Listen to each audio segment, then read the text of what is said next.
Model 3 production is hitting that S-curve pretty nicely. It's some really positive numbers, actually impressive numbers coming out from different sources. Some are better, some are worse, but all of them are definitely impressive. We're going to talk about that. Also, Elon Musk is not very happy with the media. I guess that includes me, so we're going to talk about that as well. And I answer a comment of the day of somebody who's really unhappy about my video from Sunday. So we're going to talk about it coming up next. Taking over the world, electrifying the world, electric. If you're watching me live on Patreon, thank you so much for supporting the show. If you're looking to support the show and keep it independent, please go to patreon.com/e4electric. Or if you're watching me on YouTube in the replay, welcome. Please consider subscribing so you don't miss anything moving forward. All right, before we get started, of course, I want to mention some of the exciting guests that are coming on to my show. Now, I know originally I was going to have the VP of product from Workhorse, but I'm going to do it just a little better. I'm going to have the CEO of Workhorse, Steve Burns, on my show. We're going to talk about their electric plug-in hybrid pickup truck, the only one on the market, really. Then, of course, the CEO from Automobili Pininfarina, Michael Pershki, is going to be here to talk about their hypercar that are coming up. The very first one from Pininfarina coming up this summer. And then Chad Balch is coming up representing Chevrolet. We're going to talk about Chevy Bolt and other really cool things. So stay tuned for that. All right, let's talk about the Tesla Model 3. There are some interesting numbers coming out from the company now. Electrek is reporting that they've obtained an email that Elon Musk sent to the employees, and he's basically saying that they're probably going to achieve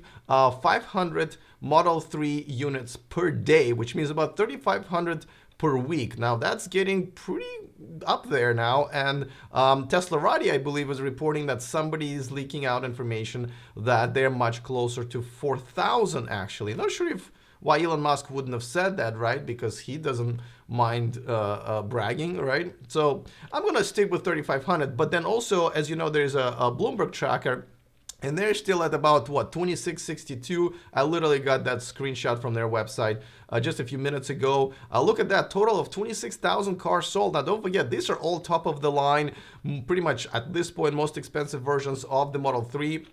They keep selling like hotcakes, and with a performance version and an all-wheel drive version that's only going to be, you know, more expensive. Looks like there's no anti-space in line there for people who really want to get them. And of course, now they're selling in Canada. So I don't see obviously sales slowing down. The numbers are pretty good. Now these guys have been pretty conservative, but also pretty much on I would say on point within 10 or 20%. Now, obviously, they're a little behind of 3,500 that Elon Musk is saying they're going to achieve, but he's saying that they're going to achieve them. This is probably one of the highest numbers per week of units that I have seen. So that's still pretty impressive. And just like I said, guys, you know, I know with all the delays and everything, and I've been very critical about Tesla in as far as production and promises and stuff like that. But don't forget, I still believe this is the car that's going to change everything. And we're finally seeing these cars out and about. People are seeing their friends driving. I know just here in California, very few around the nation and around the world, but it's going to grow. And once the $35,000 version is coming out, which is from I understand by the end of summer, we should see a few, then the real revolution is starting. So I'm excited about that. All right, let's talk about Elon Musk and how upset he is with media. Before that, of course, I want to remind you guys that we are sponsored by Evanex. Not just this video, but the entire channel. So thank you to them. The aftermarket accessories for Tesla is what they make. If you want to shop there, before that, go ahead in the description of this video. You will find a discount code so you can save a few bucks while you are there. All right, let's talk about Elon Musk being a little unhappy once again with the media. There was a crash once again. Well, there were a couple of crashes in the last week, right? There were two girls who died in a Tesla that caught on fire. It looks like there was no autopilot engaged, and it looks like they were going way above the speed limit, something that autopilot wouldn't have allowed, but that made the news. Now there's I guess another driver that slammed into a parked fire truck at like 60 miles an hour. That wasn't did not result in any death. But here's what Elon Musk saying. It says it's super messed up that a Tesla crash resulting in a broken ankle in front of Page News, and the over 40,000 people who died in U.S. auto accidents along in the past year get almost no coverage. Okay, and so he also referenced the Wall Street Journal article. Now, I'm split on this issue, right? And I've read that article, by the way. Overall, the article was, as an article, pretty fair. It actually gave all of the facts on both sides, and it said that, we don't know if the autopilot was engaged at that time, and it was pretty fair. But of course, Elon is, I'm assuming, referring to the fact that, why are we having all these articles of every time Tesla, gets in an accident? But we really do have tens of thousands of people dying every year in car accidents. Nobody covers that. Now, so I'm on both sides. And first of all, by the way, if you're very sensitive or allergic to anything bad or negative being said about Elon or Tesla, please cover your ears right now. I mean, there's going to be some unholy filth that's going to come out of my mouth in a second. But first of all, let me defend them. I agree. So I absolutely agree. Every time I see an article that's coming out of this pretty legitimate, really large publication, is this news? The only news they reported at that time. Now we know that autopilot was engaged, right? But at that time, they didn't know. There was no news except for there was a car accident from which a person walked away. So if you want to, say something about the news, saying, oh my God, the car slammed into a stationary object at 60 miles an hour and all we got is a broken ankle. Wow, what a safe car, right? That would be the only news to report, but they only reported it kind of from a perspective and kind of pushed most of the information to the first paragraph about the autopilot, right? So I can see why Elon is upset, and I agree. Like, for example, I didn't cover it at all, right? You didn't see on my show at all. This is the first time I'm mentioning that car crash with those two girls, because it had nothing to do with Tesla. It had nothing to do with autopilot. It had to do with some irresponsible behavior, from what I can tell, from a driver at that point. And I mean, obviously it said that the lives were lost, but it had nothing to do with Tesla. They just happened to be in a Tesla. And not every single Tesla driver is a perfect, great, responsible human being. And that's what it is. So I didn't cover it. But this one, now that we know that autopilot was engaged, Elon, I'm sorry, but this is news because this is a new technology. And new technology, as you know, is going to get scrutinized. When iPhone came out, it was scrutinized. Every time something comes out, it's going to be scrutinized. If you don't want to scrutinize, go into the business of something that's been going on for centuries. Make shoes or something, or do milk. But you won't get criticized because it's old news. But you're doing something cutting edge, and every time the new technology goes wrong, it's going to be scrutinized. In this case, I have to say, listen, there's some reason to be concerned, because people have died, like in this, one-on-one crash here in Mountain View, right? That's a problem every time. And I have to say that I haven't been very happy with the way autopilot has been promoted and presented to the public, and how it operates even right now. As a customer, I already said many times, I wouldn't have gotten it if I knew what it was going to become, or not become, really. But at the same time, Elon, I've raised this before. Here's part of that article. Tesla did not immediately respond to inquiries from the Associated Press. Listen, guys, your response is always the same, which is correct. Listen, 40,000 people die every year. You guys don't report that. One of our cars gets in a crash, reported all day long. Fair argument. Why don't you reply to them with that? That should be a prepared statement, a very strong prepared statement. That way you get on this story. But if you don't, there is no second, the other side of the story, and all they do is this. That's all they really going to post. Boom. Right? It almost like you guys don't want to talk to them, which it doesn't. I mean, I already said in my personal experience, you guys have not been very well to the media and the press in general. Very, very, I would even say shady sometimes, and definitely not very transparent. You guys should be prepared to make a statement. And so, boom, you are automatically going to be becoming a part of the story that will report what you're going to tell them, which is, hey, 40,000 people every year.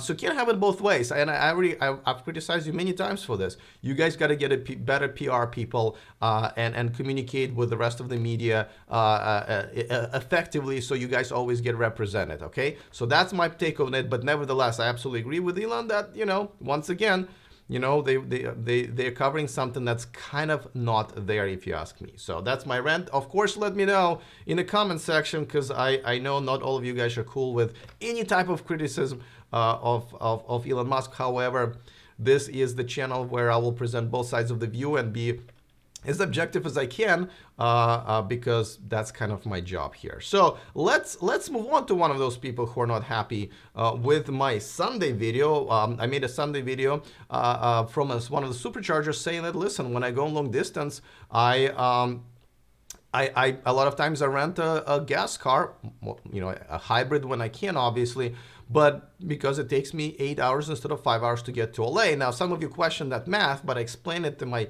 yesterday's video how that actually adds up, and I hope, I mean, that's just math. That's, hopefully you guys understand that. But here's another comment about that video. It comes from Quebec, 100% EV. So just from the username, you can probably see why he or she is upset.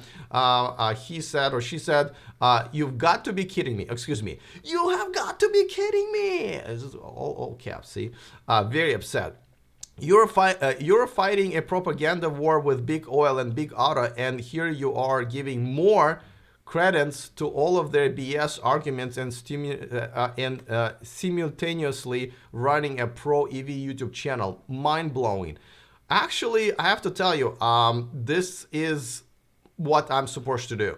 This is my job, because listen, we one of the ways we're going to move forward is by actually understanding what shortcomings we have in our movement, right? Why people are not buying the electric cars at the rate we would like them to. I keep saying this, the sales are only at about 1% worldwide of electric cars. So obviously we're very, very, very far away from what we wanted, right? But so we need to identify the areas that are holding people back. And part of that is being honest. I'm being honest. I'm just saying that, sometimes I'm in the mode of somebody who has to get somewhere to do business or to meet family and to get some sleep. I'm an old man. I need sleep, all right? So, and I have to say, when I'm in that mode, I am not an electric car enthusiast. I'm just a person, and I'm trying to project myself sort of and tell you that that's how most people operate. They're not, electric car enthusiasts. They don't want to save environment. They're just regular people who are trying to live their lives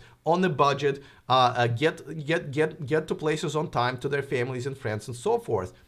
So I was just trying to point out that for me, not getting 2 or 3 hours of extra sleep and having a horrible day the next day is not worth the tiny little bit of contribution for the environment that I was going to make if I was to take my Tesla instead of renting a gas car. I'm not advocating for gas cars. I'm just saying, hey, this is what's holding us back, right? The range that is still, even in the longest range cars that Tesla offers, that's still not long enough. And the superchargers that are the fastest way to charge is still not fast enough for a common folk like me that I become when I have to get somewhere, get some sleep.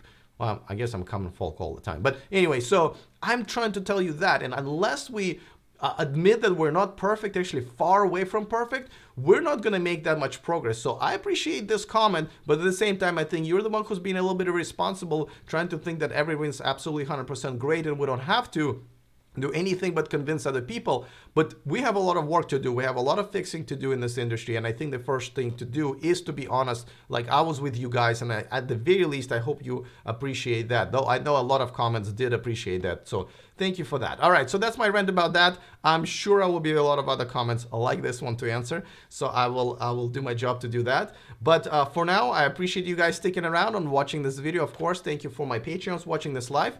Other than that, see you next time. And remember to stay charged.